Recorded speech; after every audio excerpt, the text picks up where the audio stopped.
Hello friends, welcome back to the channel Shri NET JRF physics. तो हमने last classes में GATE और NET के न्यूमेरिकल सॉल्व किए थे न्यूक्लियर फिजिक्स के लिए। अब हमको जेस्ट और टीआईएफआर की ओर करना है। तो दो और वीडियो लेक्चर्स हैं। उसके बाद में हम, क्योंकि मैंने पहले बोला था कि थर्मल या एटॉमिक में से एक स्टार्ट करेंगे, तो ज़्यादा उस पर रिस्पॉन्स आया नहीं कि क्या स्टार्ट करना है। तो 2 वोट थर्मल के लिए थे और 2 एटॉमिक के लिए थे। फिर रिसेंटली एक और थर्मल का है। तो फिर यही डिसाइड किया मैंने कि हम पहले थर्मल स्टार्ट करेंगे और जस्ट जैसे ही थर्मल कंप्लीट होती है नेक्स्ट सब्जेक्ट पक्का एटॉमिक की लेंगे। ओके। तो जिस तरह से न्यूक्लियर में आप लोगों ने साथ में पढ़ा है वैसे ही थर्मल में भी पढ़िएगा। और थर्मल छोटा सा पार्ट है, इतना बड़ा भी नहीं है। तो थर्मल कवर होते ही हम लोग नेक्स्ट एटॉमिक स्टार्ट कर देंगे। Okay guys. तो सबसे पहले जेस्ट के न्यूमेरिकल्स देख लेते हैं हम। ओके। और एक और बात कि जो मैं जैसे स्टार्ट करती हूँ ना, जैसे इसमें जेस्ट में 2012 से 2020 तक का है, तो वीडियो स्टार्ट से लेकर एंड तक देखा कीजिए। क्योंकि क्या होता है कि मैं स्टार्ट करती हूँ तो 2012 की क्वेश्चन पहले आ गया, फिर आगे आते जाएंगे, और जो अभी जो लेटेस्ट पैटर्न चल रहा होता है 2019 का 2020 का, वो क्या एंड में आते हैं। तो इसलिए एंड वाला पार्ट भी बहुत इंपॉर्टेंट होता है। तो इसलिए पूरी लेक्चर सीरीज है, उसमें पूरा कंप्लीट लेक्चर देखिएगा। ओके। तो स्टार्ट करते हैं। फर्स्ट क्वेश्चन है हमारा, रेडियो एक्टिविटी का क्वेश्चन है ये। Uranium 238 decays with half life of 4.51 into 10⁻9 years. ठीक है, यूरेनियम डिके हो रहा है, इसकी हाफ लाइफ दे रखी है। The decay series eventually ending at 206 PB lead which is stable. क्या हो रहा है, यूरेनियम में वो अनस्टेबल है, डिके हो रहा है वो धीरे धीरे। और जो लास्ट डिके कोई चीज़ होती है तो वो एक एलिमेंट में डिके हुआ, जैसे अगर वो अनस्टेबल है तो वापस उसका डिके होगा जब तक सीरीज चलेगी, जब तक कि स्टेबल एलिमेंट नहीं आ जाता है। तो एंड कहाँ पे हो रहा है, यहाँ पर हो रहा है, ये स्टेबल है। ठीक है। A rock sample analysis shows that the ratio of numbers of atoms of lead to uranium is this. एक हमने किसी टाइम पे रॉक सैंपल एनालिसिस जो है उसके लिए बताया कि लेड का और यूरेनियम का जो नंबर्स का रेशियो है वो इतना है, नंबर ऑफ एटम्स का। ठीक है। Assuming that all the lead has been produced by the decay of this. शुरू में कुछ नहीं था, जितना भी ये पीबी हमारे पास आया है वो यू से ही आया है। And that all other half life in the chain are negligible. और मैंने बोला ना चेन चल रही एक से दूसरे एलिमेंट, तो बीच में जितने भी एलिमेंट्स बन रहे हैं ना उन सब की हाफ लाइफ को हमने नेग्लिजिबल माना है। The age of the rock sample is, rock sample की एज हमको बतानी है। ठीक है, तो स्टार्ट करते हैं।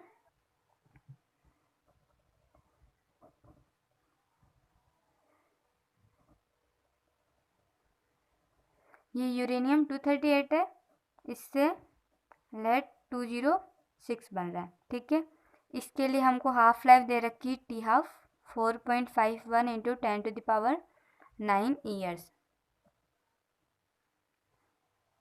हमको बोल रखा है कि all the lead has been produced by this. इसका मतलब क्या है कि अगर हम स्टार्टिंग की बात करते इनिशियली यूरेनियम कितना था और लेड कितना था, तो ये तो कितना था एन नोट, और ये कितना था 0 at time T. Time T मतलब जब ये जो रॉक सैंपल एनालिसिस हुआ है और जहाँ पे हमको निकालना है एज ऑफ रॉक सैंपल। ठीक है, तो उसके लिए हम इसके लिए मान लेते हैं कि ये एन यू टी लिख देती हूँ मैं, टाइम टी पे यूरेनियम की नंबर ऑफ एटम्स, और इसको एन पी बी टी लिख देती हूँ, टी टाइम पे इसकी हम। ठीक है, तो देखिए क्या है, हमको बोल रखा है कि इनका रेशियो कितना है 0.0058। तो फर्स्ट इक्वेशन तो हम इसकी हेल्प से बना लेंगे। क्या इक्वेशन बनेगी, N P B T divided by N you T. ठीक है, वो किसके बराबर है 0.0058 के। उसके बाद ऐसा है कि टाइम टी पर ये दोनों हो गए और इनिशियली इतने थे, यानी इनमें से कुछ का डिकी हो गया, इस स्टेज तक पहुंच गए, बचे हुए इतने। तो इन दोनों का सम किसके बराबर होगा, इनिशियली थे उतने के बराबर होगा ना। इसका मतलब N you T plus N P B T किसके बराबर होगा, इनिशियली टोटल जितने थे। ओके, इसको मैं अब क्या करती हूँ, एन नोट से पूरे इक्वेशन को डिवाइड करती हूँ। तो उस केस में क्या बन जाएगा, एन यू टी से डिवाइड करते हैं इसके अंदर। ठीक है, क्योंकि हमको इसका रेशियो किसके साथ दे रखा है, एन यू टी के साथ में। डिवाइड करेंगे तो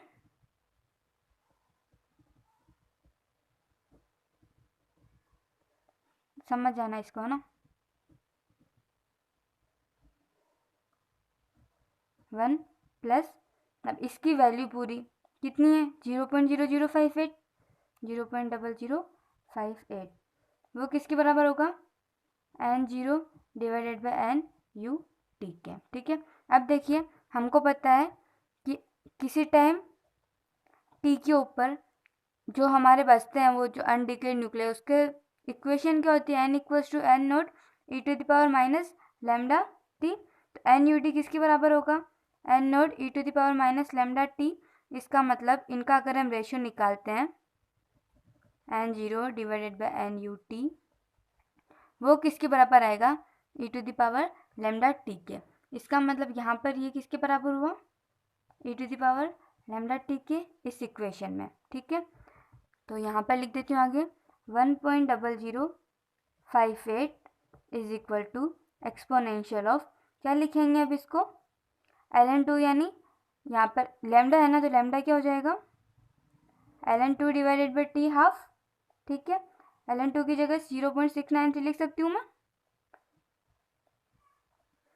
तो exponential of 0.693 divided by T half, यानी ये वाली चीज़ 4.51 into 10⁻9 years into time T, तो हमको कैलकुलेट करना है। ठीक है, अब क्योंकि टी हमको निकालना है तो हम दोनों साइड में एल एन ले लेते हैं, तो यहाँ एल एन आ जाएगा और यहाँ पे एल एन से ही कैंसिल।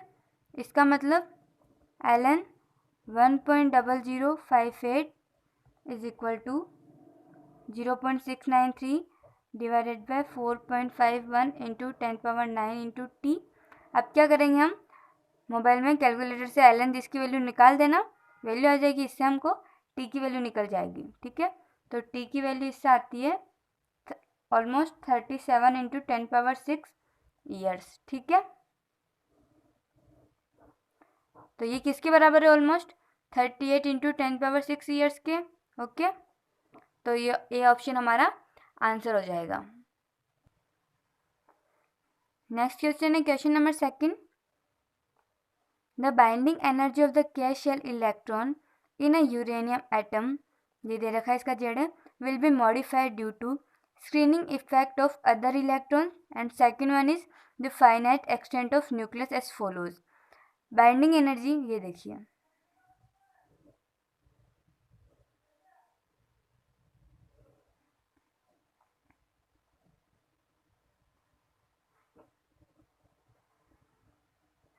ये न्यूक्लियस है। ठीक है, इसके अंदर K शेल का जो इलेक्ट्रॉन होगा उसके ऊपर पहला क्या पूछे, screening effect of other electron. ये न्यूक्लियस है, बाकी सारी शेल्स जो है उसके अंदर क्या है, इलेक्ट्रॉन है। तो K शेल का जो इलेक्ट्रॉन होगा उसके लिए क्या होगा कि न्यूक्लियस जो है वो उसको अट्रैक्ट करेगा और बाकी इलेक्ट्रॉन जो है वो उसको रिपेल करेंगे। ठीक है, K shell electron negative charge, nucleus में पॉजिटिव चार्ज है, दोनों के बीच में अट्रैक्शन होगा, लेकिन बाकी दूसरे इलेक्ट्रॉन्स नेगेटिव नेगेटिव चार्ज तो रिपल्शन होगा। अब बाइंडिंग एनर्जी क्या होती है कि उस K शेल का जो इलेक्ट्रॉन है उसको हमको एटम से बाहर निकालना है। ठीक है, बाहर निकालने के लिए कितनी एनर्जी की ज़रूरत होगी, तो उसमें जितना ज़्यादा अट्रैक्टिव फोर्स होगा उतनी ज़्यादा एनर्जी की ज़रूरत होगी।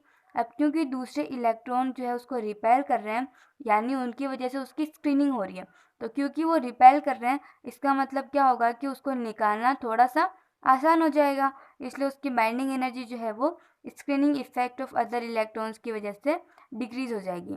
तो ये दो ऑप्शन है। फिर आता है फाइनाइट एक्सटेंट ऑफ न्यूक्लियस। ठीक है, फाइनाइट एक्सटेंट यानी न्यूक्लियस की रेंज होती है।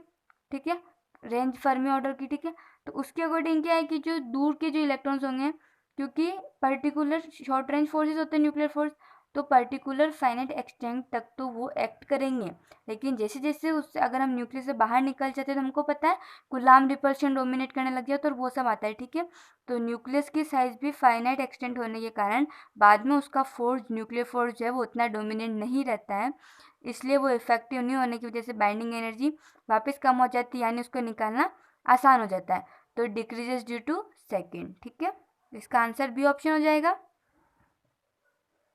Question number 3. The stable nucleus that has 1/3 the radius of 189 osmium nucleus is. ठीक है, ये न्यूक्लियस दे दिया, इसका मास नंबर 189 है, वो स्टेबल न्यूक्लियस बताना है जिसकी रेडियस इसके न्यूक्लियस की रेडियस की 1/3 हो. सिंपल सा फॉर्मूला है हमारे पास, R equals to R not A to the power 1/3. तो मान लेते हैं कि जो स्टेबल न्यूक्लियस है इसकी रेडियस R डैश है. ठीक है, तो R डैश किसके बराबर होगा? 1/3 ऑफ R. इसको क्या लिख सकते हैं अब? R not A dash to the power 1/3, ये सिर्फ डैश है ना, इज इक्वल टू 1/3. इसके लिए R not 189 to the power 1/3. Okay, अब हम क्या करेंगे? R नॉट कैंसिल, क्यूब कर देते हैं इस पूरे का. तो A डैश यानी इसका atomic number stable nucleus, sorry mass number stable nucleus का कितना हो जाएगा? 1/27, 3 का क्यूब इंटू 189. इसे कैंसिल करेंगे तो कितना आ जाएगा? 7. ठीक है, इसका मतलब A dash equals to 7. Option A हमारा राइट आंसर हो जाएगा इस क्वेश्चन के लिए.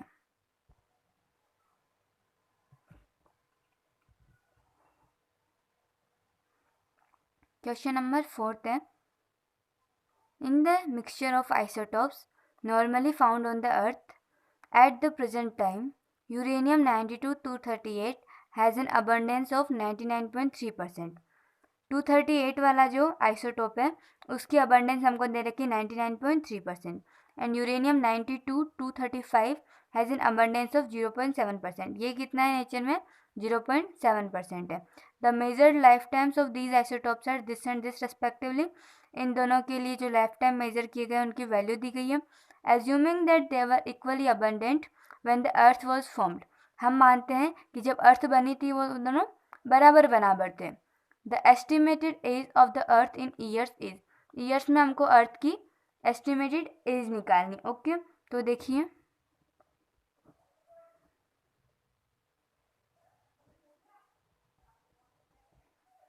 ये दोनों हो गए आइसोटोप्स. एक चीज़ तो हमको दे रखी है कि शुरू में क्या वो दोनों बराबर थे. ठीक है, यानी कि एन नोड अगर हम मानते हैं टोटल जो है एटम्स थे, इसका मतलब एन नॉट बाय 2 तो ये थे और एन नॉट बाय 2 ये थे, क्योंकि दे रखा है बराबर थे.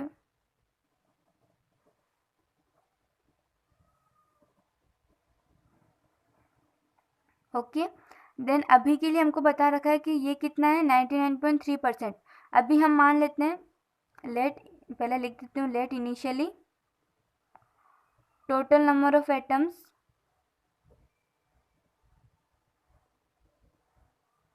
N not. ठीक है,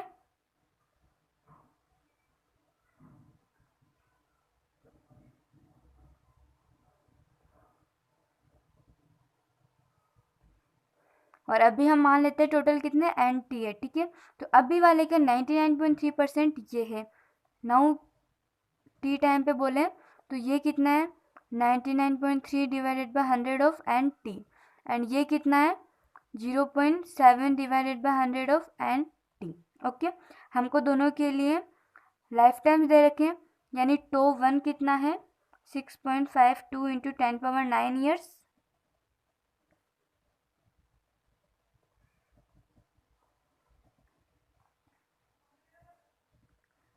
और इसका लाइफ टाइम दे रखा है 1.02 इंटू 10⁻9 ईयर्स. ओके, अब जो बेसिक इक्वेशन है हमारी वो क्या बोलती है? किसी टाइम टी पे नंबर ऑफ जो न्यूक्लियस नंबर ऑफ एटम्स की बात करते हैं, N equals to N not E to the power minus lambda T, remaining है ना जितने बचे हैं. तो इसके लिए इन दोनों के लिए मैं इक्वेशन लिख सकती हूँ. राइट, फर्स्ट वाले के लिए जब मैं इक्वेशन लिखती हूँ तो इक्वेशन क्या बनेगी? 99.3 divided by 100 N T is equal to, initially 238 वाले आइसोटॉप के लिए कितने थे? एन नॉट बाय 2, तो n naught by 2 e to the power minus lambda t. अब जो इसको हम और क्या लिख सकते हैं? E to the power minus t by 2, क्योंकि लैम्डा को हम क्या लिखते हैं? 1/2. राइट, तो इसलिए ई टू द पावर इसको क्या लिखेंगे? T minus T divided by 2. Tau की वैल्यू इसके लिए कितनी है? 6.52 इंटू 10⁻9 ईयर्स. ठीक है, फर्स्ट इक्वेशन हमारे पास ये हो गई है. सेकेंड इक्वेशन हम 235 आइसोटोप के लिए बनाते हैं, तो वो क्या हो जाएगी 0.7 डिवाइडेड बाई 100 इक्वल्स टू, इसी में भी इनिशियली n0/2 है, इक्वली अबंडेंट इनिशियली, ठीक है, मैन एट द सम, तो एक्सपोनेंशियल ऑफ माइनस का t डिवाइडेड बाय इसके लिए life time 1.02 into 10⁻9 years. Okay, ये तो इक्वेशन आ गई है। अब हमको क्या है, t की वैल्यू निकालनी है। अगर मैं इन दोनों को डिवाइड कर देती हूँ, एन टी और एन नॉट तो कैंसिल हो जाएंगे, राइट। तो equation first divided by second, तो इससे मुझे क्या मिलेगा, ये डेसिमल वगैरह हटा के लिखती हूँ, तो 993 divided by 7 equals to exponential of t। इसको अगर मैं पूरा लिखने की जगह शॉर्ट में लिख देती हूँ, अभी टो1 और टो2 थे ना ये, तो 1 डिवाइडेड बाय टो2 माइनस 1 डिवाइडेड बाय टो1, ठीक है। नेगेटिव का साइन आ जाएगा इन दोनों के बीच में, तो ये पॉजिटिव नेगेटिव ऐसे स्टेप बन जाएगी हमारे पास में। अब टो2 टो1 की वैल्यू हमारे पास है, हम सिंपली क्या करेंगे इसको सॉल्व करने के लिए, वही हमको t जो है वो एक्सपोनेंशियल में आ रहा है, इसको रिमूव करना है, ln लेना पड़ेगा।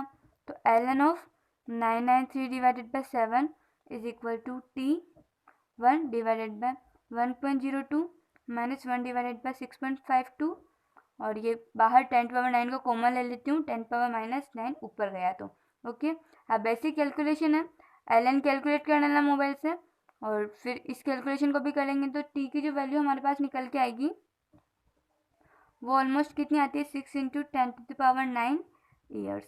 ओके, तो ये हमारा आंसर हो जाएगा option number A. Question number 5 देखते हैं अब हम। द ई पॉजिट्रॉन इलेक्ट्रॉन की रिएक्शन है, गामा फोटोन बनना है, फॉरबिडन होती है।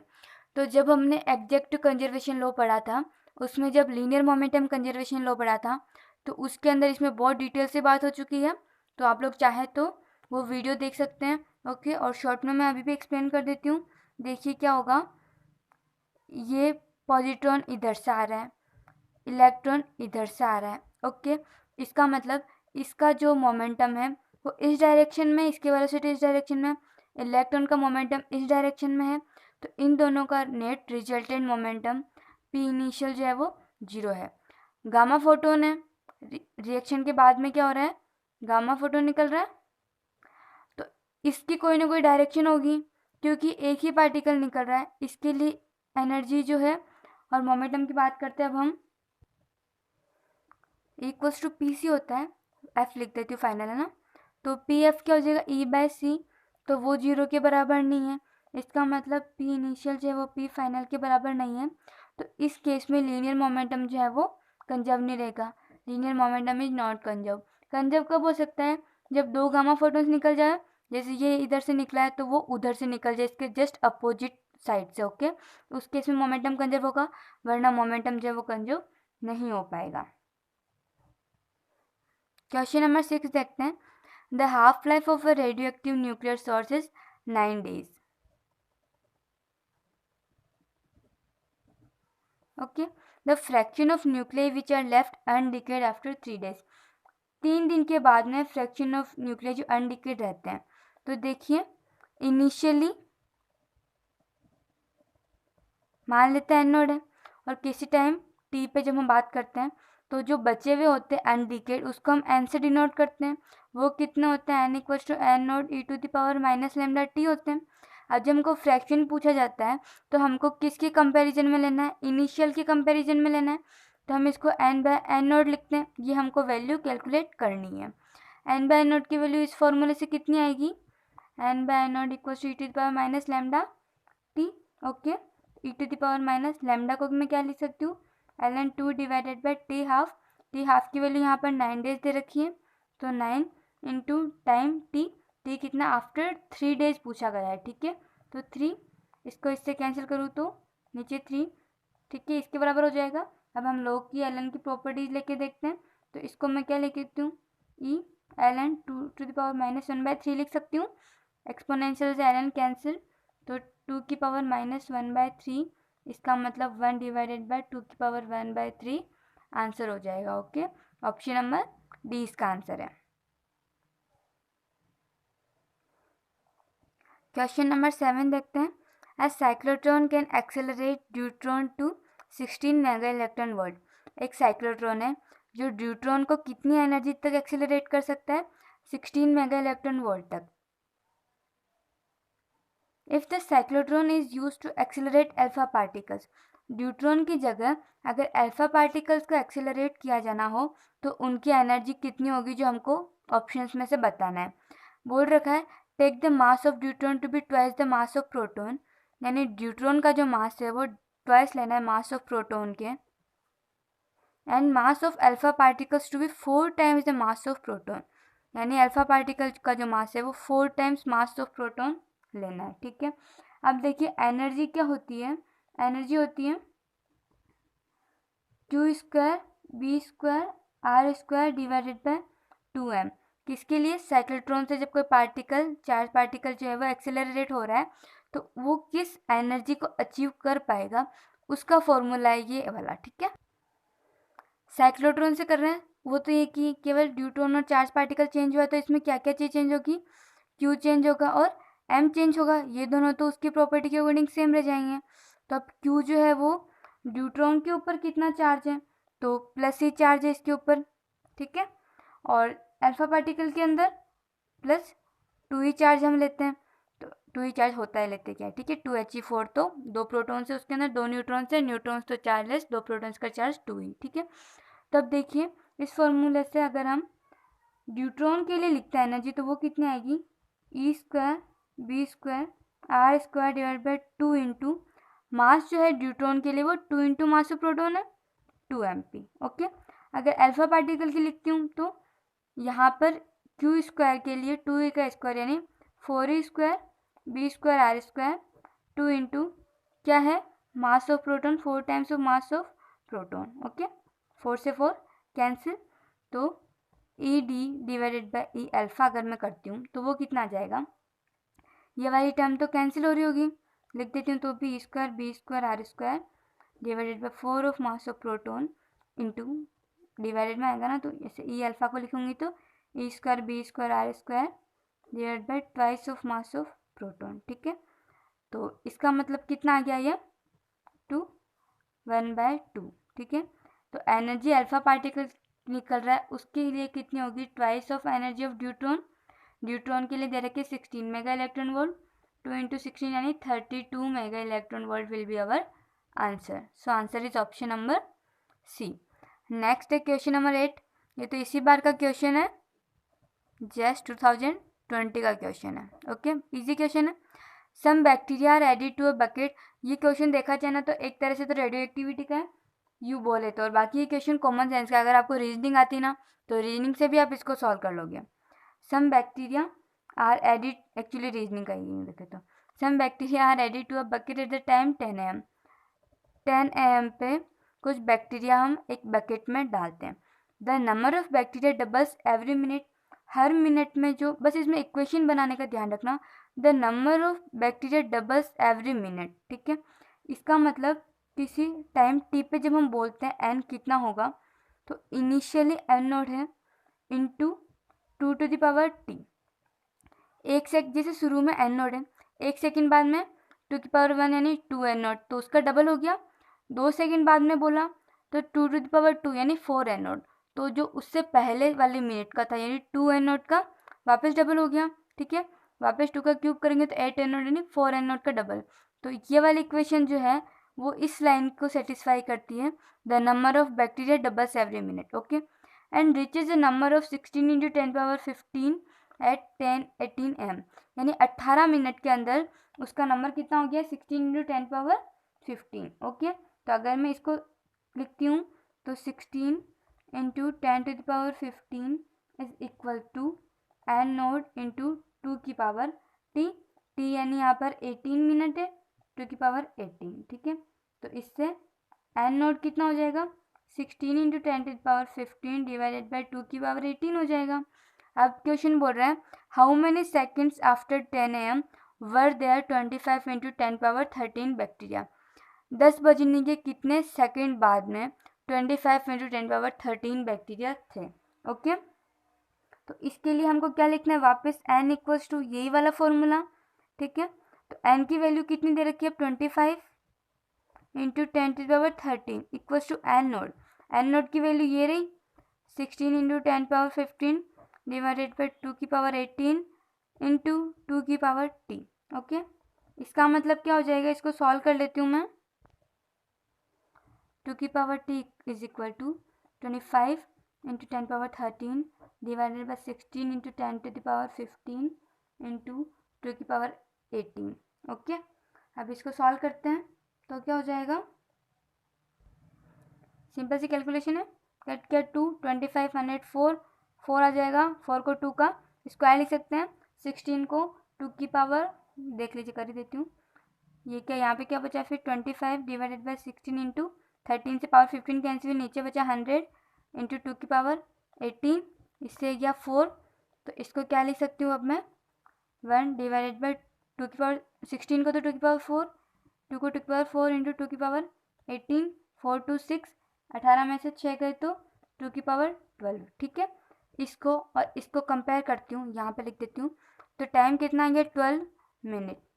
अब क्वेश्चन एग्जाम टाइम पे ध्यान रखना कि मिनट में पूछा है या सेकंड में पूछा है, यहाँ पर सेकंड में पूछा है, तो जब उसमें फिल करने का ऑप्शन आता है, मतलब जैसे 4 ये दे दिए सर्कल, सब आपको आंसर अपना फिल करना होता है, तो 12 मिनट सेकंड में करेंगे तो 12 इंटू 60 सेकेंड, मार्चिंग बेहतर 720 सेकेंड। ओके, तो 0 7 2 0 ये फिल करना होता है। ओके, सेकंड में।